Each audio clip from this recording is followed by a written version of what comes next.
Do you struggle with organizing paperwork? Well, you're in luck because today we're going to talk about the secret to a successful filing system here on Get Organized with Jodi. Hi, I'm Jodi Granok. I'm a certified professional organizer with over 15 years in the field. And I have to tell you that paperwork is still my number one most requested job when I'm helping clients in their homes and offices. I know we're supposed to be living in the digital age, but we all still deal with paperwork. And many people struggle with how to keep their papers organized. So that's what this video is about. Now, look, it doesn't matter what filing system you use. They all have the same potential flaw, which is that they get too full. And when that happens, we start piling loose paperwork all over our desk, our table, the floor, and more. So, how are we going to prevent this situation from happening? The key is that we have to do regular weeding to our filing system because there are lots of papers we don't need to keep forever. A successful filing system needs expiration dates, an easy way to know at a glance how long to keep paperwork and when it's okay to let some of that paperwork go. So I'll say it again. A successful filing system needs expiration dates. And I know you're thinking, what the heck does that mean? How do I do that? Well, here's what you do. You go to your expert. It's not me. It's your accountant, your bookkeeper, your lawyer, the person who does your taxes. You go to them and you ask them for expiration rules, meaning you give them a list of the different types of paperwork that you hold on to. And you say to them, how long should I keep this type of paperwork? So you would say things like, how long do I keep credit card receipts? How long do I keep credit card statements? How long do I keep bank statements? How long do I keep utility bills? How long do I keep medical bills? How long do I keep the EOBs, the explanation of benefit paperwork? And your expert is going to give you likely different answers for different categories. So they may say, oh, this type of paperwork you keep for a year, this one 3 years, this one 5 or 7. They may say you don't have to ever keep it. They might say you need to keep this forever. So you write it all down. You're going to make a chart for yourself, a code, if you will. So now you're going to make new file folders. I know you're thinking, Jodi, Jodi, Jodi. I already have way too many folders. That's the problem. And I would say, no, because you also have all this loose paper because you stopped using all those folders. So we're going to start fresh. Don't worry. I'm going to get to the old stuff too. Gotta trust me here for a moment, okay? So get some new folders and you're going to look at the loose papers that are currently homeless in your house or office, right? They're not in the file cabinet, they're just all over the place. Pick up that paperwork, whatever it is. Oh, this is a bank statement. So I'm going to make a folder with the name of my bank on it. But this time, instead of just writing the name of the bank, I'm going to write bank dash X number of years, whatever your expert told you. Okay?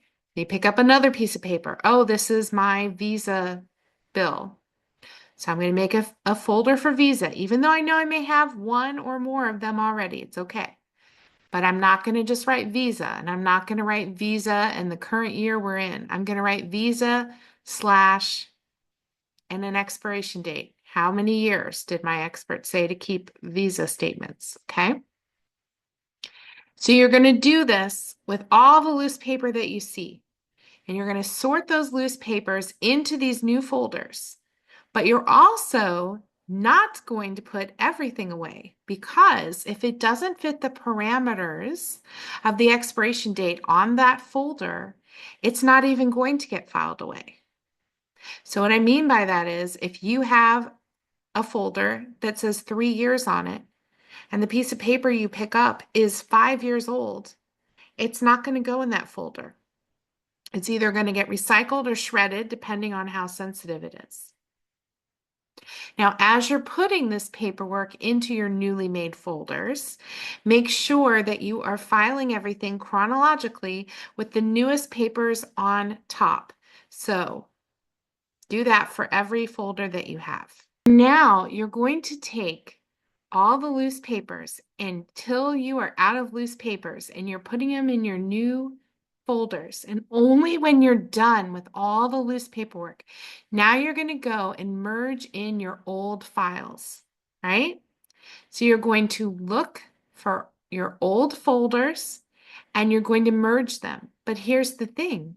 A lot of them are not even going to make the cut because remember, if they don't fit the expiration parameters, you're not going to file them away.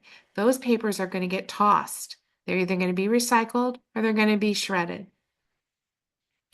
And because you are doing this merge and getting rid of so many old papers, ta-da, your filing system that you thought you had outgrown has a bunch of room in it now. So now you can put away all these loose folders that you just made. It sounds great, right? Problem solved. Well, remember that we don't live in a bubble. We're not freezing time when we fix your filing system because life goes on. So, in order for this system to work, first you have to get to the point that we're at, but now we need to talk about how to keep it so that it's working. And that involves an annual day for maintenance. Once a year, you need to remove a year's worth of paperwork that has expired from your system. Think about it. If you have a folder that says 2 years on it, and we're in January of 2025, at the beginning of January 2025, that folder has 3 years of paperwork in it. It has all of 24, all of 23, and all of 22. And I want the folder to only have 2 years of paperwork. So I'm going to take out all the 22. So now I've reset this paperwork. So I have 2 years because that's what my folder says I should have. And throughout this year of 2025, I'm going to be adding a 3rd year to this 2-year folder. So guess what happens on January 1st, 2026? I go to that folder and it has 25, 24, and 23 in it. I'm going to get rid of the 23s. So the best annual day, I think, is January 1st because it's not the most exciting day, right? We sleep in late, we go to brunch, we might watch a parade or a ball game, but in the afternoon, you get some free time.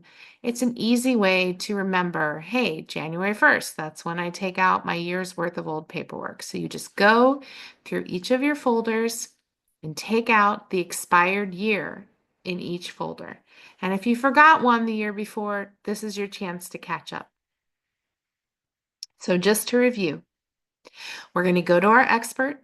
We're going to ask for expiration rules. How long do I keep each type of paperwork?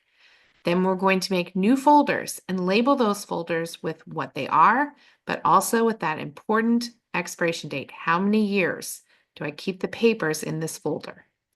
You're going to sort all your loose papers into those folders, removing any that have already expired. And you're always filing the new paperwork in the front, so everything is chronological.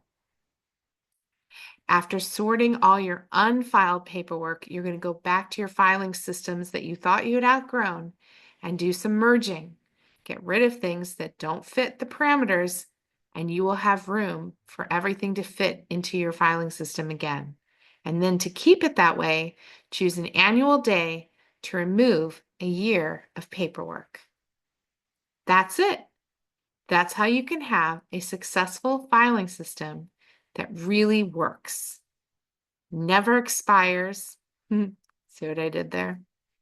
Okay. I encourage you to visit organizingmagic.com for more organizing resources, including our free e-newsletter and information about our monthly Zoom webinars, which are also free.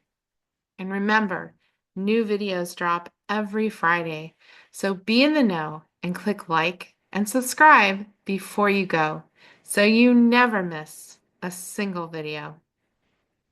I'll see you next time.